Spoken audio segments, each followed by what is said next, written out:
সোনার সংসারে সব বন্ধুদের স্বাগত। বন্ধুরা, এটা হচ্ছে রুই মাছ, ভাজা করা রুই মাছ। আমি দুপুরবেলা যেটা রান্না করেছি সেই মাছের মাথাটা দিয়ে আজকে একটা দারুণ রেসিপি আপনাদের সাথে শেয়ার করব। এখানে নিয়েছি আপনাদের জন্য ওই যে পালং শাকটা ভাপিয়ে নিয়েছি। পালং শাকটা ভাপিয়ে নিয়ে ঠান্ডা জলে ধুয়ে একটু জলটা বের করে দিয়েছি নিংড়িয়ে। বেগুন আছে, এখানে আছে আদা, কাঁচা লঙ্কা, আর এখানে আছে শুকনো লঙ্কা 5 ফোড়ন। এই আমার লেগেছে।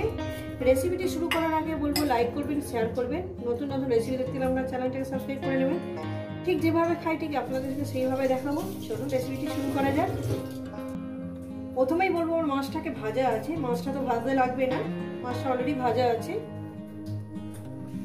গ্যাস ধরিয়ে দিয়েছি, কড়া আমি বসিয়ে দিয়েছি। কড়াটা আমার গরম হবে। কড়াটা আমার গরম হয়ে গেছে, দিয়ে দেবো পরিমাণ মতন তেল।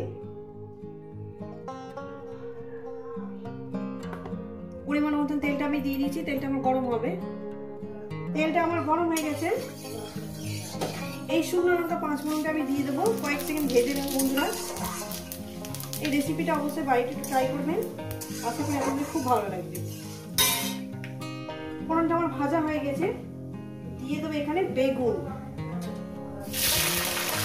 বেগুনটাকে দিয়ে মিনিট 3-4 ধরে আমি বেগুনটাকে সুন্দর করে ভেজে নেব। দিয়ে দেবো একটু লবণ, পরিমাণ মতো লবণটাকে দিয়ে দিলাম, আশা করি আর লাগবে না।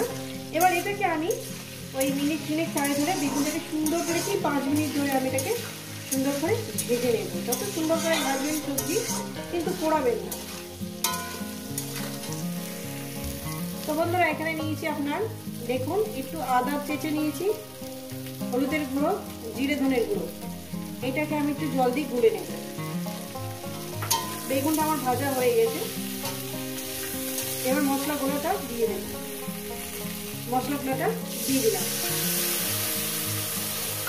দিয়ে দেওয়ার পর এখানে দিয়ে দেবো আপনার মাছের মাথা। মাছের মাথাটাকে দিয়ে তারপর এক এক করে আমি একটু পরে দেবো শাকটা। 1 মিনিট একটু কষিয়ে নেবো মশলাটাকে, মাছের সঙ্গে একটু কষিয়ে নেব। এরপর দিয়ে দেবো আমি শাক আর কাঁচা লঙ্কা। দেখেন বন্ধুরা, এই রেসিপি আপনাদের কেমন লাগছে অবশ্যই কিন্তু বলবেন। আর রেসিপিটা এইভাবে বানিয়ে খেয়ে দেখবেন, আপনাদের খুবই ভালো লাগবে। এবার আস্তে আস্তে আমি গ্যাসটাকে একদম লোতে করে দেবো। লোতে করে দিয়ে এটাকে আমি এভাবে রান্না করতে থাকবো মিনিমাম 10 মিনিট। আর অন্য কিছু আর দেবো না, সবকিছু দেওয়া আছে।